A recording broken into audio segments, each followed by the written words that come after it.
नमस्कार मंडळी, आज आम्ही आलेलो आहोत डी मार्टला। तुम्ही बघू शकता कर्णाची मस्ती चालूच आहे, बारकं झोपलेला आहे आणि आम्ही कॅब केली होती यायला, ऑटो कॅब। डी मार्टला येऊन आम्ही पोचलेलो आहे आणि हे आहे खारघरचं डी मार्ट।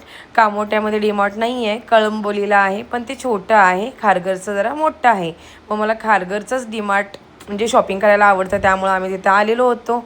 आणि बारक्याला आम्ही ट्रॉलीमध्ये बसवायचं चाललं होतं आमचं, तर कर्ण मध्ये करत होता मला बसायचं आहे मला बसायचं आहे। मग बारक्याला बसवलं, त्यानंतर मग दुसरी ट्रॉली आणली आणि त्यामध्ये कर्णला बसवलं। त्याचं का मन दुखवायचं म्हणून दोघांनाही ट्रॉलीमध्ये बसवलं। बारकोचा हा फर्स्ट एक्सपिरियन्स होता आणि तो कसा करत होता तुम्ही बघू शकता। बारकं पण किती एक्सायटेड आहे, तुम्ही बघू शकता सगळं साहित्य गोळा करण्यासाठी।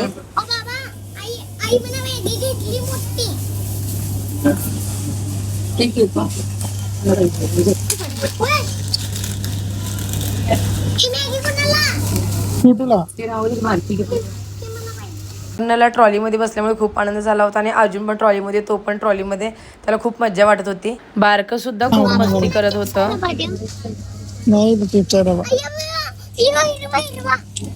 नाही नाही दोन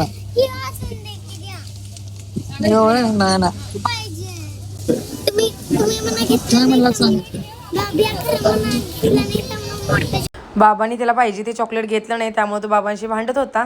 आणि शॉपिंग काय आमची आज पूर्ण झाली नाही, साहेब आणि कर्णच तिथे थांबले होते शॉपिंग करण्यासाठी। मी आणि आयुष्य बाहेर गेलो होतो, कारण बारकोनं काम केलं होतं, त्यामुळे आम्हाला बाहेर जायला लागलं। आणि साहेबांनी बिल करून ते दोघे बाहेर आले आणि कर्णाला खायचा होता पिझ्झा। डीमार्टचा पिझ्झा अगदी गरम आणि इतका छान असतो ना, काय विचारायला नको। आणि मग आम्ही तिथं पिझ्झा घेतला खायला। कर्णनंच ऑर्डर दिली, 2 पिझ्झा आणि 1 लावा केक त्याला पाहिजे होतं ते सांगितलं आणि तो म्हणत होता आयुषूला तुला नाही, ते मला घेतलंय। गावाकडं कर्णला पिझ्झा वगैरे काय खायला भेटत नाही, सहसा आमच्या गावात हे असलं काय भेटतच नाही।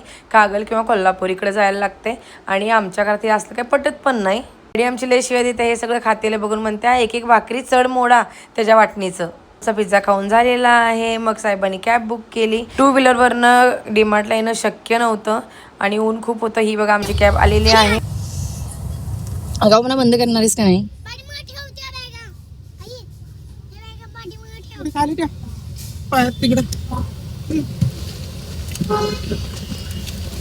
कर्ण पुढं बसलेला त्याच्या बाबांजवळ, पण गाडीमध्ये 2 मिनी फॅन लावले होते मागच्या सीटसाठी, ते बघण्यासाठी तो पाठीमागे येऊन बसला होता। आणि आम्हाला उद्या जावं लागणार आहे, कारण बारकोनं आम्हाला पूर्ण शॉपिंग करून दिली नाही।